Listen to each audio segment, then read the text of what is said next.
आजकल लोग बहुत परेशान रहते हैं, छोटी छोटी बातों पर गुस्सा हो जाते हैं, एक फेलियर से हार मान जाते हैं, अकेले रहने से डरते हैं, किसी भी चीज़ से सेटिस्फाई नहीं होते। अरे आजकल तो लोग अपने ही लोगों से नफरत करने लगते हैं। ना कोई कंट्रोल है खुद पर, ना लाइफ पर।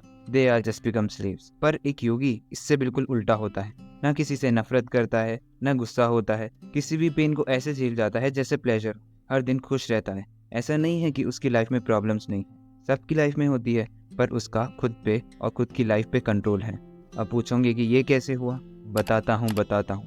बस उसने एक छोटी सी चीज़ की है, ध्यान, जिसे इंग्लिश में हम मेडिटेशन कहते हैं। मेडिटेशन को समझने से पहले अपने माइंड को समझते हैं। अपना माइंड एक लेक की तरह है, जिसमें कुछ भी डालो तो वेव्स उठने लगती है, और ये वेव्स होती है ओवर थिंकिंग, स्ट्रेस, डिप्रेशन की। और इसी वेव्स की वजह से हम अपने ट्रू सेल्व्स को नहीं देख पाते हैं, जो लेक के बॉटम में है। और मेडिटेशन इसी वेव्स को शांत करने के लिए है। क्लैरिटी के लिए थोड़ा और डिटेल में चलते हैं। अपने माइंड के 3 स्टेट्स होते हैं। इसमें से फर्स्ट है तमस, जो डार्कनेस और मटेरियलिटी की स्टेट है। ये स्टेट हमें स्पिरिचुअल ट्रुथ और अपने ट्रू सेल्फ से दूर करती है।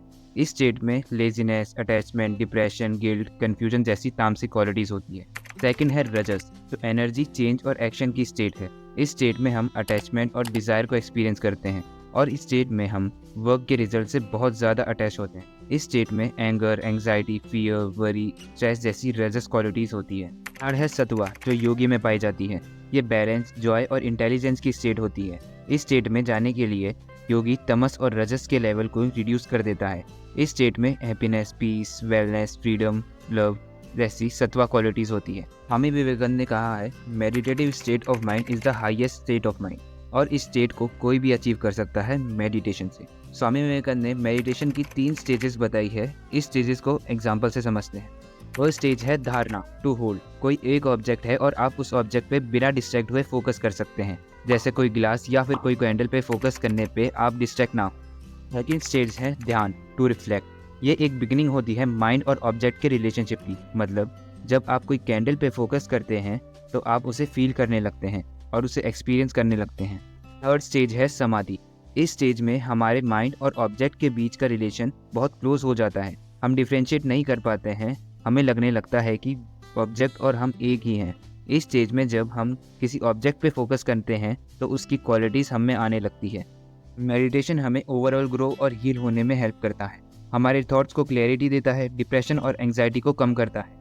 पर सत्वा स्टेज पे जाने के लिए हमें पेशेंस और डेडिकेशन की बहुत ज़रूरत है। आज के टाइम में डिस्टर्बेंस की वजह से मेडिटेशन करना मुश्किल है, पर स्वामी विवेकानंद की गाइडेंस से हम इजीली मेडिटेशन प्रैक्टिस कर सकते हैं। में से फर्स्ट है टाइम।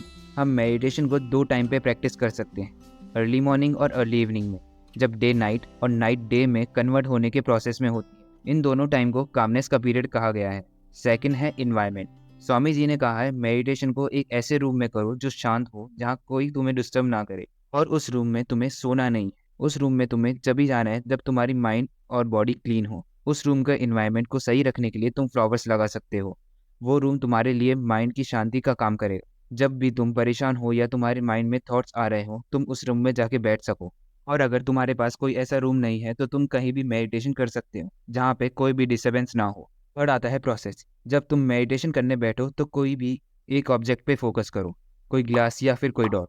तुम अपनी ब्रीथ पे भी फोकस कर सकते हो। मेडिटेशन करने टाइम अपने पास कोई कैंडल या फिर दिया रख लेना, जिससे तुम्हें डार्कनेस फील ना हो।